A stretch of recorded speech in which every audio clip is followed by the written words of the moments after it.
Welcome to everybody. This is KörfezPod and it's a special issue with my dear colleague Zarqa Parvez, and this is your host Betul Dogan Akkas. Welcome Zarqa, how are you? I'm good, Betul. It's really good to be here with you today. Thank you. Honestly, I am very excited because it's our very first podcast in English. Usually we do it in Turkish, and I would love to introduce our podcast. Its name is KörfezPod and it's actually in Turkish to have a Turkish archive in Gulf studies. So what I will do, I will have some colleagues and partners time to time to have also English conversations and discussions on the Gulf studies. I am very excited today, not because it's our very first podcast in English, but it's also with my dear colleague, Zarqa, and we are going to talk about women in the Gulf because this is an exclusive podcast for International Women Days on the 8th of March. So that's why I think your contribution is really important to us. And I need to tell you first, we are not here to have a webinar on women in the Gulf. We need your insight and your understanding, your approach to women in the Gulf. That's why I think it's really important to have somebody who is not only an academic on the Gulf studies and women in the Gulf, but also a person who lives in the Gulf for years and experienced many aspects of being woman in the Gulf. So I'm so happy to have you with us. Thank you. So let me start with your bio first, so our audience will know who we are talking with. Zarqa is a PhD researcher at Durham University. She is focusing on gender and national identity in the Gulf, and she is also a former lecturer at HBKU, which is a university in Qatar, and a writer and women rights advocate. So I think we need to add also a very nice colleague to that biography because we had really good experience together at Qatar University and Durham University. As I told you before, Zarqa, with the invitation of this podcast, I would like to raise attention on the issue of women in Gulf studies. And I know mostly the agenda setting is by men, although we have more women in these days, but in the politics, economics, social life, but we need more voice than explaining stuff only from one perspective, right? So I would like to hear your opinions about the issues related to women in the Gulf in terms of their political rights, social rights, and how they contribute to the societies and what kind of challenges they are having. So we can start with any aspect you would like to raise here. Thank you first for Betul for hosting this podcast and for doing your first English podcast with me. And it's a pleasure to be with you.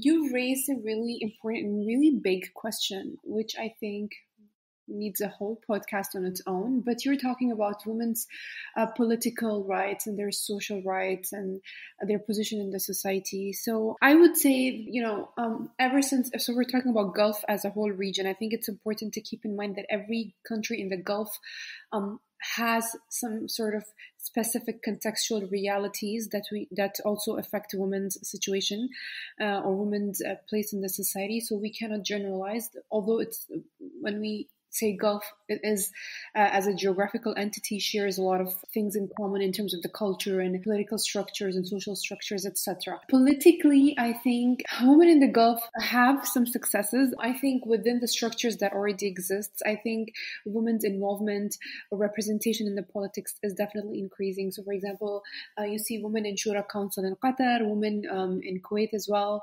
with the rising political representation, and similarly in Emirat and as well. But having said that, seeing women in the Shura Council, seeing women in the parliament, although this is a success, I think, from no representation to now some representation, but I don't think that it is an equal representation. And why I would say it's equal representation. So I'm acknowledging the positives and the negatives. That although it's great that women are able to be present in these political spheres, but I think what happens a lot of the times is that you see only certain types of women with certain background always being represented in political spheres. So there's this sense of tokenism where you would see a woman of particular background always being selected into these political positions. And so although their voices are important, although their presence in these spheres is important, and obviously progress is never complete, like we always have to keep moving to improve things. So I think that on the one hand, though there is representation education, then we see that there's other groups of women that are underrepresented, or these women who are in politics, they are probably not bringing up the agendas of all those other groups of women. So when we say women in the Gulf, we have to be careful not to categorize them as one uniform category, or women all over the world. A woman is not one category. A woman is not just gender. A woman has different identities. Her social, religious, ethnic identity, or a personal or familial identity. All of these, identities, they intersect and they define her reality. So when you say woman, the question is, which woman are we talking about? Exactly. Yeah. Go ahead, please. When I was in Qatar, when I used to live in Qatar, my colleagues were like mostly women, and like in department, in the private projects, or in any other place that I was meeting with white collar, like business women or women in the academics, etc. They were also so much into social life. They have a lot of social responsibilities with the family ties. They have many kids. So actually this made me kind of aspire, because as a woman coming from Turkey, we have also a lot of social and political pressure over us with the religious aspect of our political participation, and also social responsibilities, being a mom, etc. These things in Middle East. So when it comes to being a woman in Gulf, what I see them, they need to emancipate themselves from the social pressure they are having from the families, from the society, but they have also a lot of burden in terms of their responsibilities in the families, and they have many kids. Plus, they do have really good careers. Many of the students who are higher in the grades were the women students, according to research done by Qatar University. And we know that in the extended Gulf, the women participation in the education and in the workforce is actually higher if they are allowed to do so. So how do you see the youth, the women, like more younger women in the Gulf society, when it comes to being aspired by? Do you see them as more aspired to be more in the career of private sector or more into politics, or do you see them more into being emancipated from social pressure that they are having? So, again, the idea of what you're talking about is social structures and, the structures such as family, the tribe, the social fabric. This is in general, I think, a Gulf culture, a Middle Eastern culture, that a woman is seen as, a carrier of the tradition, or the reproducer of, let's say, a nation, which is also, again, an international concept. But I think that the social structures here, such as family, is very different from other parts of the world. A woman usually is expected to do both. She becomes the marker of modernity and at the same time the carrier of tradition. And so the family structures here are very close knit, as is in most of the Middle East. So a woman is expected, traditionally, though we can question what is tradition, is expected to both, have an active role in her household, or let's say be this ideal mother, wife, and at the same time, be actively participating in the economic sphere. And this is something that's also becoming part of increasingly of political agendas that requires a woman to be modern tradition. In fact, woman becomes the symbol of modern tradition.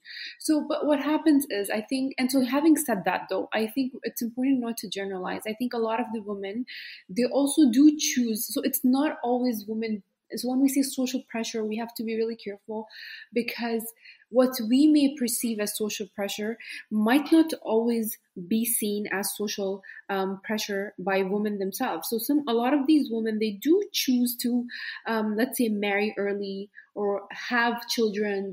And I think the state has done, especially in Qatar, the state has taken a lot of measures to make sure that women are able to have a family and are able to work, by giving them by family-friendly practices such as extended pregnancy leaves and etc. But having said that, that's it's far from perfect, really. But so I think the youth is really aware. So you're talking about young women, the younger generation, which is, I think they are aware of what this performance of tradition demands from them, and they're aware of the choice that they're making in their lives. And I think they understand what comes, what starting a family means. And I think a lot of them are choosing, and I think they are navigating between these, let's say, responsibilities of, on the one hand, being modern and the other being tradition. And although things are not perfect, I would say, and there are laws that needs to change, and there is structures that need to be reformed, I think women are well set to navigate through these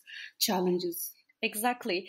I think your point is really important. I told you before in our personal conversation, I really can't hear when people talk about women in the Gulf or women in the Middle East in general, with the perspective that they are not like understanding the local, unique, and generic type of lifestyle, culture, the impact of religion. We need to really give credit to the values of that society, the cultural policies or like the characteristics of that society. So that's why when I was in Qatar, I had a baby, and I was studying, I was working, and all the processes you were witnessing to all of these, and I was so much supported with my colleagues and my professors in university because many of the students were just like me. The idea of combining things and the idea of combining the social life, the family life, and work, it's something very normal. It is normalized to be a mother and a working person in the Gulf because, as we said, their contribution to the production of the knowledge in the state level and the society level is critical. And it's not always by personal choice, that you said. It's always part of the state policy because modernization is one hand is done with the woman representation. My question now goes for the reforms in the Gulf countries, like not only in Saudi Arabia, but also in United Arab Emirates, in Qatar, we have reforms for the women's rights. And especially these days, we talk about the ones in Saudi. So how do you approach them? Do you see their rights consolidated? Or do you feel like still we have a lot to go? Or how do you approach it? So I think Saudi is very interesting. Saudi, things have changed, I would say, overnight in the past 2-3 years since the new crown prince. I think things have shifted dramatically, whether it was starting with women being able to drive, and then you saw all these fatwas, which is really just rulings coming on women not having to wear abaya, women, which is a traditional / religious dress code, or women being able to wear colored abayas, or women being able to work, women's participation in politics. And I know that a lot of the Western media has just taken this and they're like, oh, this is very progressive and Saudi, again. And so this is my issue with women's rights, or, especially when it's the West talking about the Middle East, and even within themselves, a woman's rights is always seen as a marker of progress of the patriarchal state, okay? Especially when you're looking at the Middle East. So these reforms, although they do look nice on paper, don't get me wrong, I think certainly women are definitely benefiting from being able to drive and these loosened restrictions on dress codes. But I do think these are positive changes, right? But then I'm saying how much of this is really about women, because I know women who were, they were campaigning for driving for years and years, and only to end up in jail or having to leave the country, and then all of a sudden, when the state, which is very much mostly male and very patriarchal, decides, okay, today I'm going to give women their right to drive, this is not really about women.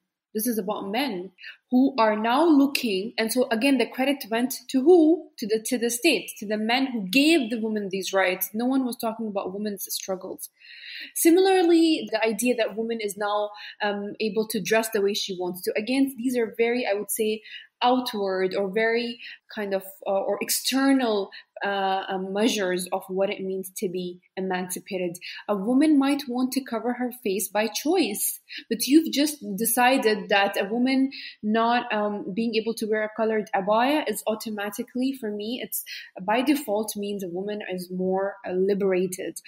Again, Betul, to cut this short, I think that changes have definitely happened in Saudi, but I'm yet to see women on the table when these decisions are being made. Or like, for example, women who are being jailed just because they're writing something, or women who are being abused, for example, gender violence or women's citizenship rights. These are really deep structural issues that haven't been discussed. Exactly. And I really would like to emphasize your point in terms of women's choice in this. This is man given opportunities or man given rights. They actually had to have these rights. These are the rights that they are asking for, but actually it needs to become by nature, like by birth, And I really like the idea that, 10 years ago in Turkey, I wasn't allowed to go to university by hijab. In my first year of university, I wasn't able to cover my hair. And I remember the day they changed the rule and everything. And many people around us was asking us, do you really do it by your choice? Do you really cover your hair by your choice? And I was taking this question really existential. Don't you see that this is something comes from my mind, not from somebody else's mind, So this is the same for Gulf women. When they have a choice in their life, mostly the interpretation of people is because she has to. It's not always like that. We have some cultural tendencies. We have some reasons for them to be part of that. So I see this under assumption of their will in politics, in society, and I really don't like it when I hear it, but yeah, it's usually happening. And I would like to ask about the feminism. When I ask people that we are going to talk about women in Gulf with Zarqa, some people ask me about your opinion in general. Is there any feminism in the Gulf? Is it something common among women, or do we have men included? So that's a very interesting question. And if I could tell you the amount of times I've been asked this question, what is feminism in the Gulf? Are you a feminist? I think people throw around this term, especially when it comes to the Gulf and women in Gulf themselves. It's as if it's like a blanket term, or it's a homogeneous term, or it implies one thing.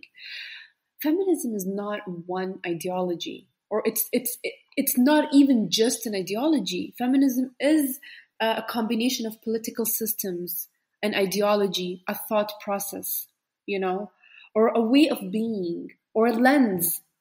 And then there's different types of feminisms. Because to me, when you say feminism, I'm sorry, I don't get that. Because as a gender studies specialist, I would tell you, which feminism are you talking about? Are you talking about liberal feminism? Are you talking about, there's the socialist feminism? Or are you talking about the Islamic feminism? Because now there's Islamic feminism. Are you talking about intersectional feminism, right? Now there's intersectional feminism, which I think is the one that I kind of lean towards the most, which says a woman is not, like I told you in the beginning, a woman is not one category. A woman is not just her gender. There is more to women, her gender. And so therefore, different women suffer differently. A woman, for example, a black woman of different, let's say, Muslim religion, or a working class woman, these are all parts of her identity, would suffer differently than a white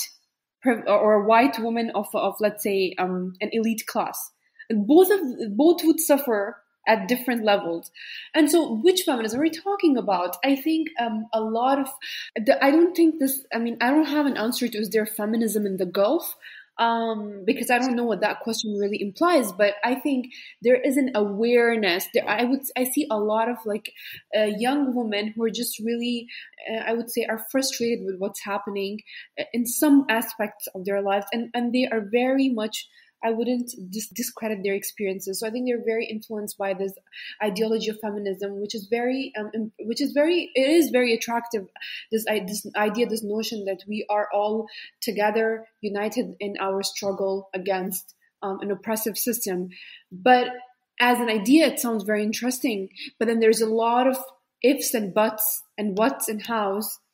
And so when you say woman against an oppressive system, like I said, which woman are you talking about, So I think this word gets thrown around as a blanket word, and it devalues what feminism did and the history of feminism. And so I think what women in the Gulf need is, if there is no Gulf feminism as an organized ideology with value systems, belief systems, because feminism, we know it started in the West with their specific experiences. I'm not saying it cannot be taken and applied to the Gulf, but that means you have to have your own specific contextual realities being reflected into this feminism. Otherwise, you're just taking a system, ideological system, and trying to copy paste it. It's simply not going to work. So my answer in a nutshell is no. I don't think there's one organized or one uniform understanding of what Gulf feminism is. And I asked this question to some of my colleagues, my academic colleagues, very well known, and they had no answer for me. Honestly, I really liked your answer. I loved it because my colleagues from Gulf or my friends from Gulf who call themselves as feminists, they all have different interpretations. So it's just you said,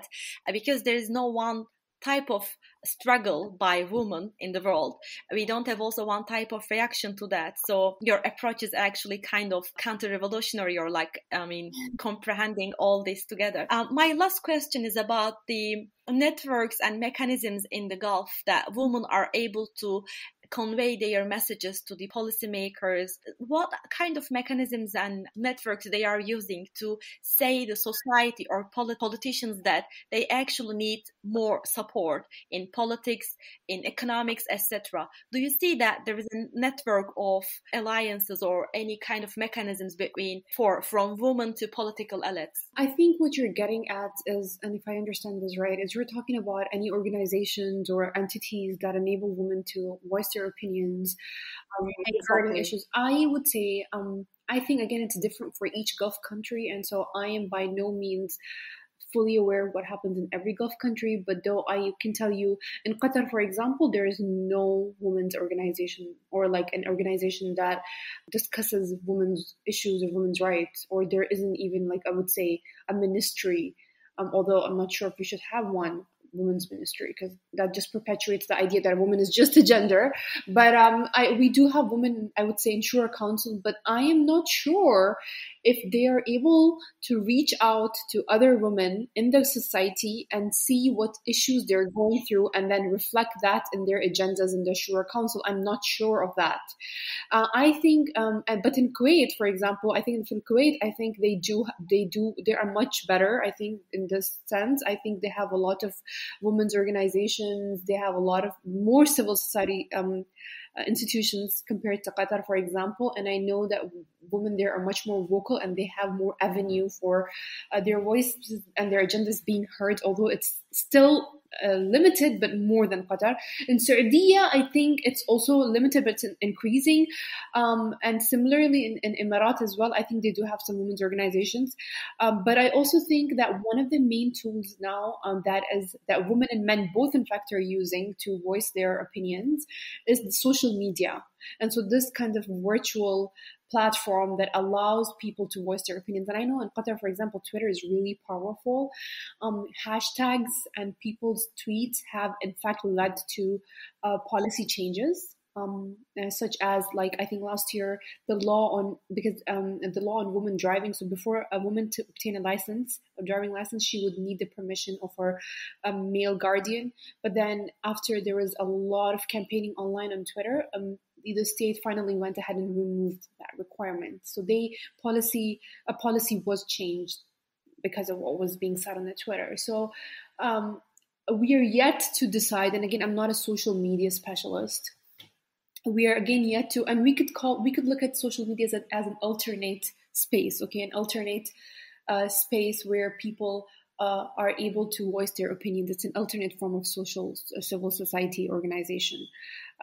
It is an institution in its own. So I think that is what people are using. I think people are very, very creative. They're working with what they have right now. It's not a formal institution, but it might be, you know. I really agree with you in terms of social media, because according to research, you can approach it that it's actually a data collection method. So you can't trust social media, etc. But also it is for the fact that Clubhouse and Twitter are the places that people are able to speak more. And especially when you are a woman, maybe your male guardian is not like supporting you to go out in the evening, etc. But you can open your Clubhouse room and speak about anything with your colleagues, with your friends. So definitely social media is something else to convey maybe their message to others. Zarqa, this is all from me. I must say a huge thank you to you for your contribution, your insights. And I am really, really happy to have you to talk about this sensitive and complex issue with your academic approach as a person from the region. It's also really important to have women talking about women.